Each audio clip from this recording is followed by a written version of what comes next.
XO We TAKEOVER. are back. XO TakeOver Season 3. Have you missed us? It has been a while, and I'm so glad to be bringing this back for its third season. And we are kicking off this season straight into it. We've got an incredible lineup, and today we have got the one, the only Collective. Welcome to the show. How are you feeling? Good. How are you, man? I'm good. I'm good. Season 3. Kicking it off with strong, credible guest yourself. Would you like to introduce yourself to the people watching and listening? My name is Arshad T. From NYC, and I started my company Cxollective, which is music-based collectibles, clothing, merchandise. A lot of it's inspired by XO and The Weeknd, and that's about it. I'd love to get this started. What caused you to start making the figurines? How did that come about? So the figures actually, I'm gonna go from the beginning actually, because it didn't always start with figures.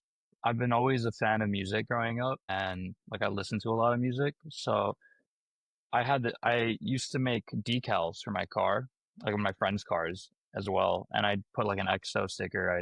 I had it cut out using a vinyl cutter, and one of my friends was like, you should start selling these. They look dope.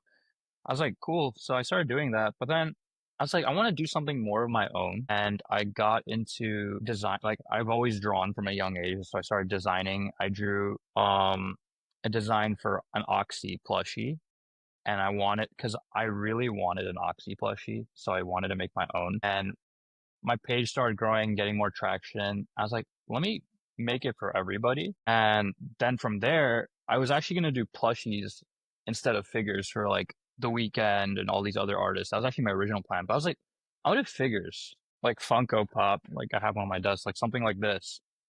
Because I love collecting. I'm a huge like nerd, so I collect a lot of like action figures, like anime figures, and like all this comic book stuff. And I was like, why don't I do it with musicians?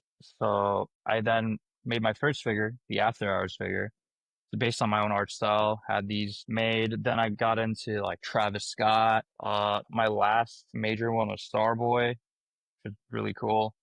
Um, you know, so then this became my main thing, and I do keychains as well. That's like what I feel like is my main thing. I've moved into this new space of just creating like music-based collectibles. I know that you did a timeless figurine pack, and Abel himself has got it. How did it Yes. come around that Abel managed to get some? I love this story. I was at Complex Con in Las Vegas. Yeah, I don't know if you're aware of Complex Con. It's like that huge thing Complex does every year. And I went to a booth where Mike Dean was. He was doing like a meet and greet. He was selling merch. And I was like, I need to get these in Mike Dean's hands because he helped produce Timeless with Pharrell. And also, I like Dean so much. I literally told him when I met him, you're the reason I like love music because you're behind some of my favorite albums, like from my childhood growing up. Like he worked with on Graduation to like newer stuff. He worked on every single Travis album. Now he worked recently on Hurry Up Tomorrow, which was beautiful album. So like seeing Mike like would have been a great honor, and I was really nervous because I've never met someone super like famous. So I went up to him. I was like, "Hey, Mike Dean, I love what you do. Like you've inspired me, my work, and I wanted to give you these figures because I know you produce Timeless, and I feel like you appreciate them." And it was funny because Mike was like, "Oh, these are for me?" Because I was like, I initially just wanted him to sign them because I wasn't sure if he wanted to have them. He's like, "Yeah." I was like, "Yeah, you can keep them." He's like, "Oh, really? These are so cool." And he started showing everyone in his team. I was like, "Wow, this is crazy." And then he told me I have to show these to Abel. I was like, "No way, bro." Like, I was like, "No way, this is like I can't." And then like a couple weeks go by, I see Abel's story. I'm literally a friend. I'm just like going through Instagram and like I swipe to Abel's story to do a double take. I swipe back. I was like, no way. That's crazy. And then my DMs were flooding, Twitter, Reddit, all these like threads were just coming up. Like, where do you get these? I got my TikTok. I was just getting messages. It was also during the holiday season. That was just like insane like cosign slash shout out I ever got. Like my first one, and it was from The Weeknd himself. It was just I was starstruck. It is mental. yeah, it's like everything I worked for like led to this moment. Like it was like literally a year, like less than a year and a half of me doing this, and that happened. I was like, wow. That is insane. I love that story about it's just it's Yeah, no, it was cool. one It's for the cool. books. The figures actually wouldn't have happened if I didn't post that I don't know if you saw my page. I had an animation for Timeless Yeah. that got like 2 million views, which was crazy. But I made that video with the intention of Abel seeing it. Me and my animator, shout out to Demi's God. She's amazing. She does all my animation work. Gave her this idea because I saw that Abel was planning to release Timeless and he was like teasing it. And that's like the song wasn't even out yet. This was like 2 days before the song dropped. I was like, Demi, we need to make a video for this. Let's be the first ones to make an animation for this song. And I feel like Abel would see it and repost it or do something, interact with it. And like I convinced her and like I literally pulled an all-nighter. I gave her all the design work. She was doing the animations. I was giving all my graphic design files. And then we get this animation done the day the song releases. And the whole day I was kind of sad because the video wasn't getting a lot of traction. I was like, it's like had like 11K views or whatever. I was like, this was a dud. And then I'm at my friend's house later. Like, I had to print some stuff because my printer stopped working. I see my phone just blowing up. I'm like, what is going on right now? Like, why is my phone just going buzzing and buzzing and buzzing? And then I see like, no way, bro. Like a bunch of pages like, you made it. I was like, I already knew, but I wasn't sure if it was real. I see Abel posted my animation on story and later Cash reposted it. I was like, holy smokes. Like, and then that video just shot up to 2 million views within overnight. And then the figures, I wasn't planning to make the figures. I was like, we need to do figures now. So I hit up my boy, Studio Boolean, Zach from Australia, and we cooked up like two designs, which were these figures. Had them up for pre-order, had them shipped out 2 months later to all the fans. They sold out once Abel posted it again later, and I was like, So I guess the real question is, what is next? What can we expect to see next? ooh, what's next? This is August, right? And a very big album is about to hit 10 years old, which is Beauty Behind the Madness. And I feel like to make it special for the 10-year anniversary, I'm dropping a Beauty Behind the Madness figure. This is actually a rough concept for it. I'm gonna have it the hair is gonna be redone, everything. This is just I actually posted a proper render of the final version on my page. And I'm also dropping this hoodie, which it's not a print. This is actually embroidered. It's all stitched No way. and like it's not even a print. This is all string, like all sewn to draw. I drew it digitally, had it done. I'm wearing the sample right now. I'm doing a shoot in a couple weeks. On the 10-year anniversary, I'm gonna drop the figure and these hoodies for pre-order. So that's the next big thing I'm doing. I will definitely be there waiting to cop. I'll send you a figure, dude. I'll Yes, send a hoodie, of course, bro. yes. Yeah. You know, maybe we could do like a takeover promo code as well. Well, yeah, that'd be sick, man. Yeah, that'd be dope. We'll talk But about it. yeah, we'll cook something up because I think the 10-year drops around the time this episode drops, I believe. Isn't the 10 year at the end of the month, right? Believe 28th of so. August, I believe. Yeah. Crazy. 10 years that It's this album, what it does what are not feel your like 10 years. we'll go straight into it with Beauty Behind the Madness. What are your first thoughts of that album? Early thoughts? So I'm gonna be honest, I'm a late XO. I became an XO in like when Starboy came out. But I knew of the Weeknd way before, probably like a couple years before that. But I remember seeing Abel on, like hearing his music on the radio, like obviously The Hills and like Can't Feel My Face. And I never put two and two together that they were the same artist because they're such different songs. And then I saw the music videos, like this is the this is the same guy. But I never like got like I was always listening to like I didn't have like a phone back then, so I wasn't really listening to a lot of music. I listened to music, but not I wasn't deep in that genre of like R&B and hip hop a lot. But I saw the music video. I was like, holy crap, this guy's on fire. He's like dancing like Michael Jackson. I was like, I love Michael Jackson growing up. Uh, I was like, it was good music. And I actually came back to Beauty once I became an EXO, like after Starboy. I literally went back his whole catalog backwards because I wanted to listen to more and more. His music just got addicting. It's like I Yeah, needed more. I needed that fix. Oh, Beauty, it's iconic. That era is just like I think of 2015. I'm like that time when music was coming out was insane. Like all that aesthetic. I don't know how to explain it. It was just a just moment the of whole time. vibe, the whole vibe the album brings. Aura, man. He had aura. Like, he still has aura, but that was just like first blew up like crazy. Which song would you say is the most stand out from the album? Oh, my favorite is probably Tell Your Friends.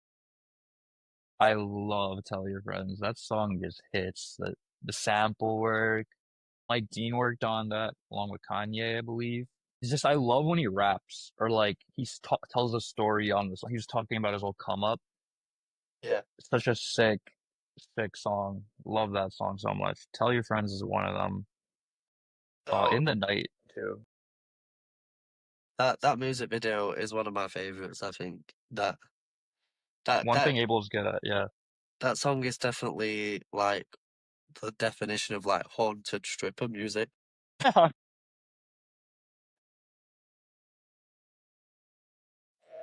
And then by the end of the album, it's just very heartbreaking, if that's Mhm. the best way to put it. Angel as you are, And Prisoner, they're I all was very like. But if we go from Beauty Behind the Madness all the way up to today, we're probably up tomorrow. How do you feel um about Abel's growth in that time period as an artist? That was an interesting question. So I told you I became an EXO in 2016. I actually found him because of Daft Punk and Justice. Hey, that's fire. Yeah, I grew up listening to Daft Punk and Justice, literally back in like '08, '09, and my brothers put me onto it. A lot of my music taste is from them, so shout out to them. I was like, wow, this guy collaborates with like really cool people, like people I love. Like when I saw him do Daft Punk, I'm not gonna lie, at first I didn't like Starboy the song. It actually took me a couple listens to get into it because it wasn't my type of music back then. And then when the album came out, I was like, wow, this guy just sings like crazy good. I feel like he could sing a grocery list and it would sound so fire. Or like he could sing like I don't know, just like the back of a cereal box or something. And I feel like that album was very much more pop focused. And then at that point, I was listening to Trilogy a lot. I remember when I first listened to Trilogy, like, whoa, this is like I've never heard anything like this. So I wanted him to go into that, bring that Trilogy sound, but also mix it with that electronic sound he was going for. And then I remember My Dear Melancholy came out. That was the first record that I experienced when it came out. Yeah. And I was like, this guy, first of all, who broke your heart, sir? And then it was 6 for 6, perfect song. It reminded me of Trilogy, but it also had that aspects of Starboy, like those, except darker of that electronic sound. And I loved it. And then he went missing before After Hours came. And I was like, what is he gonna do? Is he gonna make another Starboy Poppy album? Like, I don't know. And then Bro came out of nowhere, out of Instagram, reactivated, red suit on. I'm like, we're in for something crazy. Blinding Lights, Heartless and Blinding Lights dropped. These are two different vibes. I was like, what is he doing with this album? Bangers. After Hours, the single came. I'm like, oh, he's gonna make a masterpiece right now. This is this is like he is taking his music to a whole new level, and I love that he doesn't try to conform to other pop music. He does his thing. He does The Weeknd so well. I mean, that's him. And Dawn FM came out. Man, that's like, I ate that up, man. I love electronic, synthy stuff. I was overseas at the time. I was in an internship. And I remember when Dawn FM came out, it dropped in the morning. Like, usually I wait till midnight. Like when After Hours came out, it was midnight. It was COVID. I was alone. But this time, 2 years later, I experienced Dawn FM in the dawn. I literally sat outside, put on my headphones, and just was sitting on the grass listening to Dawn FM. I was like, wow. And then Hurry Up Tomorrow came, and I'm like, these albums just came out in different stages of my life, and that's why I love his music. Like, I'm older and more mature, or I'd like to say, and it hit different because I felt like this album, a lot of his album music talks about romance, but he also talks a lot about himself. It's very introspective, which a lot of people I feel like don't see. And Hurry Up Tomorrow felt like his most personal and introspective album because he was talking to us, the fans, and also himself, the Weeknd character. I was like, this guy's a genius, you know? With that being said, then, how they've come at different stages of your life. Which album would you say best describes your life right now? Ooh, okay. I love that question. I feel like Hurry Up Tomorrow, not because it's recent, but like, I feel like I went through a lot going up till Hurry Up Tomorrow came out. And to me, it felt like I was listening to an album that described how my life changed. And to me, it resonated a lot because like, I've always always inspired to be a better person every day. And that album is about self reflection and growth. And that to me, it hit hard, like about him getting closer to spirits. So like, everything, like having a positive outlook on life, like letting go of like regrets and dark thoughts and all these things, like his vices. To me, that album, like Hurry Up Tomorrow, is definitely the one that really fits right now. And I felt like After Hours was also that time as well when it came out. Like COVID, I felt so lonely. Everyone was lonely, but we all had Abel's music to cope with. So Indeed we did. Indeed we did. With these albums, we've not just had the albums themselves, we've had remixes to come with each of them. So what are your thoughts on the remixes that have come with After Hours, Dawn FM, and okay, I'm trying to think because I'm not gonna lie, I don't go back to a lot of the remixes because I really love his original versions of the songs. I don't know if this counts as a remix, but I really love the SNL version of Scared to Live with the OPN synths. Like I remember I heard it before the album came out, and then the one on the album's great, but I just love the extra synths on the that extra version of layer. the song. Sacrifice Swedish House Mafia remix is cool as well because they also produced the original song. I love Swedish House always, so hearing that was cool. I love a lot of fan remixes. I'm blanking on names right now. Oh my god, Loft Music, XO, I think. After After like I'm very bad with the names, but I have a lot saved in my playlist. I love their mixes too. Honestly, the fan remixes are probably my favorite of anything. All the fans do cool things. what about the Timeless remix? The Dochi one, I need, I have my lawyer. It was all right. I listened to it a couple of times. Honestly, feel like the original song just kind of gets, because I think the length of the original song was best. You know, it had the perfect mix of Cardi and Abel. I think three artists is kind of like, Dochi is an amazing artist. I'm not gonna like say he's a bad artist. I just felt like I feel like remixes just Wasn't needed. it becomes redundant for me. I don't really listen to the remixes personally like that much. I prefer the original versions of most songs, so it wasn't like something that stuck out to me a lot. Uh, I'm a bit blunt, not a fan. Not a fan at all. Wasn't needed. You know what? It's up there with Dark Times and like level of hate that I've got for that song. It's just I totally understand. And honestly, I have songs that I don't really go back to a lot on a lot of my favorite artists' catalog, even The Weeknd. I agree, like music is subjective. You don't have to like everything your favorite artist drops, and it's okay to criticize something you don't like. And that's it. I I think anything in life, you're not a hater if you don't like something. That's what I hate that mindset where if you don't like something, you just have to give constructive criticism or like have a reason for it. It's yeah. totally fine. I And think what I didn't value that opinion. Huh? I think what didn't help with me is that I'd been working and I'd had a bad shift, and then the song came out as I was like wrapping up my shift, and it just made everything worse. For me, the best thing to come out of it is then he released the timeless instrumental on its own. So, That's the best part. With the Die For You remix, he did the same thing. I was like, I love listening to the beats. have you heard the Scissor remix of Die For You? I saw, I think, heard it once. I saw a clip or snippet of it, and I feel like I've heard it. I don't think I've ever came back to it, but I definitely know about it.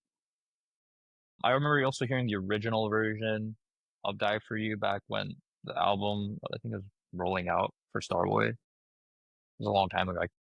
But yeah, I know of the Scissor remix. I think that one should have come out instead of the Ariana Grande one, just because I feel like with that remix that they were trying to do what they did with Save Your Tears, and it didn't Yeah. go that way. Oh, the Save Your Tears remix was definitely better than the Die For You one for me. I really just prefer the original version of Die For You. I remember seeing that blow up years later. When I saw him on tour back in 2017, my first time seeing him, he didn't even play Die For You back then, I think. It wasn't even that popular of a song. And now it's a staple hit on his set list. Like you can't perform without Die For You. But I've always Yeah. loved that song. So great. Speaking of the tour, have you had a chance to see the After Hours Till Dawn tour yet? Or this past Wednesday, I was in Philadelphia and I caught him on tour. Yeah, I saw it. It was amazing. I was on the floor too. I was like 15 feet from the stage at one point because he goes down this other section. Dude, this guy's a hell of a performer. It's like hard to even say how much he's like, just, you can go on and on about it. What are your thoughts on the new stage design compared to how it's looked over the years? Ooh. So I saw him on tour Starboy first. The stage was sick. It had these like, I don't know if you This watch, triangle, do you watch Star Wars? I yeah. don't know. It looked like the Star Destroyer from Star Wars was like hanging over him. It was so cool. And then he came out of the stage with these lasers, like that shot up with like the smoke, and it looked like he just appeared out of thin air. And that was my first like major concert, I think. And I It's didn't mine know as what I was well. getting. Yeah, it's sick, right? Like, and then he opens with Starboy with those synth lines. Damn. So He didn't start with Starboy, Starboy for us. He oh, he started did. with he started with All I Know. I've seen that intro on YouTube. I actually go on YouTube and search that intro all the time. I wish someone made a studio version. I don't know if I found a studio version of it. I think I have. I'll send it to you if You I've got have it. one? Yo, please I do, have. because I saw the one at Stockholm, I think, and the All I Know version, it's just like the build up of the beat is so cool, and that's Yeah. such an underrated song too. It was such a good song off of Starboy, that album, and it was an insane opener. But I love the Starboy opener as well, where it's the extended intro and then it The music from the video, music video, and then it yeah, keeps going like an extra bit as well. and then like the extra instruments, so like Patrick, I believe on the guitar, Ricky, Ricky like I Lewis on think the Ricky sticks. Lewis on the sticks, yeah, I love Abel's music on record, but listening to it live is just a whole different feeling. It's like you can say for very few artists that they're a better artist on stage and in their own music, even though his own music is great. Takes it to another level because he just has that vision and those extra synths, the extra guitars in his music are amazing. And anytime he adds a guitar, it's so sick. Like on Heartless, ooh, I love the live version of Heartless. I do want to finish off with talking about the film, and just because brand new season, season two, most of the questions were, what are our thoughts on the film? What's it gonna be about? So now season three, the film has been out. I need to, what's your thoughts on the film? My thoughts on the film, ooh, okay. So, let me start. I saw it pretty late actually, like I think a week or two after it came out, because I think I was in LA. Was I in LA at the time? When did it come out again? I'm like, He's okay, was I in LA? I was somewhere at the time, and I went to see it because I think I got the free tickets when I bought my tickets for the tour. So I went to see it with a couple friends. And honestly, I feel like if you're a fan of his music, you would really enjoy it. But if you're not a fan, I could see why people didn't like it. Visually, it's a well shot movie. It was really trippy at times, pretty thrilling. It was really well scored. The music was really good. I felt like the one issue I had with it is I think it felt a little too long at times. And I wish Abel had more to say on the movie because I feel like Jenna's character was definitely, even though that was a part of this like subconscious or psyche, but as a fan, I enjoyed it. It was an entertaining watch. I don't think it was like bad.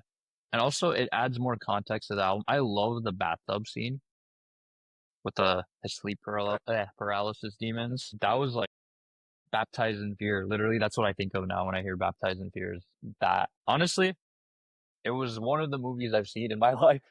It was one of the movies of all time. It wasn't a terrible movie. It was just like, I feel like you have to be a Weeknd fan. And I did enjoy it as a Weeknd fan, for sure. Is there any theories you've seen out there that you like? You like, yeah, I feel like that's true. Oh, dude, I'm not gonna lie. I've been so out of the loop in these theory stuff. But I'm trying to remember if I remembered a few because I had my own theories. My theory was that, dude, I'm blanking right now. Give me a moment. But one of the theories I've heard is that it's all a dream. That's the one I thought that was the common theory. So like, and I think I agree with that. I feel like it was all in his head. It reminded me of kind of like American Psycho in a way, where you weren't sure if that all happened, but did it happen? And it was like, I like that twist. It's ambiguous. My theory before the movie going in that Abel was gonna die in the movie for some reason. I don't know. I thought Jenna Ortega was gonna kill his character in the movie. I mean, how many times have we seen him die in music videos? Yeah, so the first time he does, that's crazy. We have seen him die a lot in music videos. He really loves dying, huh? I think we need like, I might put a kill count in here just for how many times he's died in music. Yeah, how many Abel deaths? I can't even count. What? He died on Starboy. He killed himself on Tell Your Friends. I think False Alarm, he dies. Red After Terror Red Terror, what in was your it? In Your eyes. Eyes? Uh, yeah, man, just be dying, bro. We'll just put a kill count here. Yeah, bro. Bro got 9 lives. In terms of the acting, do you think Abel has improved from when he Idol. started? Ooh. I think definitely he is really good at showing because I feel like we had a different side of him. He was playing more of a character, Tedros or whatever, but this time I felt like he was playing himself and it was a more emotional side. Like seeing him like cry on screen was actually very cathartic. Like it's really kind of like shocking to see.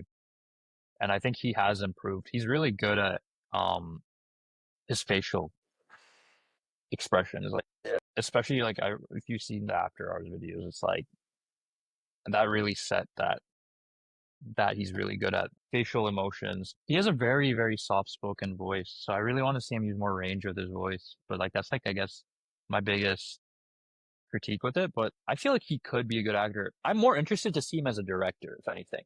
Okay. Because he has such a good eye and like good vision for music direction. Like I feel like his albums are movies. So if he takes that same energy and does directing, he'd be a great director because he talks about his love for films and his music videos, everything. This guy's a film head, so like I trust him on that. So I'd love to see him direct something. Even if he stars in it, I'd be totally fine with it too. Like if it's a completely different thing. Yeah. I wanna end it with one last question before we get into the next segment. Mm-hmm. Do you reckon we'll see him on our screens anytime soon? What do you mean? Do you reckon we'll see him in a new film anytime soon or a new project anytime soon? I hope so. I don't want him to use this backlash. I know he got a lot of backlash as a discouragement. I feel like now that he's taking this break from music after this tour, maybe he should definitely hone in on those skills and go run with it. I'd love to see him make a movie or even a show, like a small series or something. Would be sick. So I think he would. I definitely think he would come back to it. Yeah, I guess only time will tell. Only But time will tell, man. in terms of questions, that is it for this week's episode. However, Mhm. before we get into our 5 XO songs. We have a new segment exclusive for season 3. It is definitely not a rip-off of Family Feud, but I'm going to ask you 6 questions. You just have to give me the first answer that comes to mind, and then at the end, we'll tot up the scores. I have the answers in front of me. Oh, there are answers. Okay, okay. There are, Am there's I no right timed or on wrong. this? There's no right or wrong, but there is a right. And you will be competing against everyone else who is going to be featured on season 3. And the winner will receive a exclusive XO Takeover season 3 Let's trophy, get it. which we don't have, so just imagine it's here. I got it. So, I'm pretending I already won it, so well, there is a maximum 60 points to be won. So let's see how you do. As you're the first contestant of the season, you're already in the lead by being the first guest. first, So, honor. top answer is 10 points, then 5 points, 3 points, 2 point, and then any other answer is 1 point. So, Oh, wait, one. Can you run that back? One answer is the top answer is 10 points. If you guess that, then it's okay. 5 points, 3 points, 2 point, then anything else is 1 point. Okay. Let me pour some So, water real quick. All right, let's just go. first answer that comes to mind. You ready? Okay. Name me the best song by The Weeknd. Rolling Stone. Okay. Name me the best feature by The Weeknd. Best feature. A song that he's featured on. His best feature. I should have thought about this. Pray for Love. Travis Scott. Okay. Name me a song with the letter W at the beginning. Letter U in the beginning. Wake Me Up. Okay. Name me his best project. His best project. Can I count? Does mixtapes count? House of Balloons. Okay. Name me an underrated song An underrated song. by The Weeknd. Underrated Son by The Weeknd. Given Up on Me. Okay. And then finally, name me his worst song. His worst song. Does that count remixes? No. I'm not a big fan of Dark Times, personally. Okay. Some song I don't come back to a lot. That is it. So, how do you think you have done? Honestly, I don't think I've done super well, but those are all like based on my own opinions. So in that Okay. regard, yes, I did well. So, to kick off, you are kicking off this with the first person to have done it. So, the scores to beat, you got 18 out 80 of 6. points? 18. This was an opinionated sport, man. I'm sorry, the answers are all, I can't, I was thinking I'll about tell wake you, me up. I'll As like tell you them as like after, okay, okay. but that is the score to beat for everyone else who'll appear on. Man. How do you think the other people will do? Honestly, better because I love his music, but I also just don't spend a lot of time reading. I used to read a lot about his music, but now I just have been so busy that I don't have that same time to like be up to date with a lot of what the fandom is thinking. Scoreboard here, um, for now, just to show your answers. I think a lot of other people would do better than me. More diehard fans. I'm a diehard fan too, but We'll have to see. Everyone else will compete. That is it. It is now time to end and hand it over to you to let us know in traditional style your top 5 EXO songs and why. can I pull up my phone for this? I need to look through because and also disclaimer, my top 5 always changes. My favorite song by him I also mentioned earlier is Rolling Stone. So that's number 1. I love Rolling Stone. Also, does this have to be in order or is this in no particular order? Be in Rolling order or no, just stick in Stone, your order. Whichever you decide. The Morning. Then we go into Kissland, the song itself. I love Kissland. Oh my God. I wish he performed both halves of that song. And then we go into Hurry Up Tomorrow and Given Up on Me. That's the song I said earlier. It was very underrated. That song, I really love that song. It's very personal to me. Given Up on Me. And I'm looking through his discography right now, so I'm trying to Sacrifice. Oh, Okay. wait. No, I had one more. Can I have an honorable mention list or no? Okay, I'll let you have an honorable I, mention. I, I, this would have been in my top five too. Faith. I love Faith. I totally, I did not name a single After Hours song, and I love After Hours. Faith, Faith, After Hours, and Until I Bleed are You honorable mentions. you can only have five, I'm afraid. Yeah, but those are the ones that like it always changes. Those are the ones I am currently putting in my top five because it's hard to choose five songs out of this man's catalog. That's why we ask it, you know. Mhm. But I'm afraid that is all for this week's episode. Thank you for having me, man. This is Honestly, so fun. Of I am so, thankful for you to be for being a part of course. this. What a way to kick off season three. More amazing XO. episodes coming every Sunday. And yeah, that we'll see you I'll next also Sunday. I'll also be sending you some stuff soon. So look forward to that. I'll keep an eye out. I appreciate that. Take care, boss. But that's it. We'll be back next Sunday with more special guests, talking more things EXO right here. You know where to find us. I'll be on Hate Watch, seeing if anyone does better than me. So.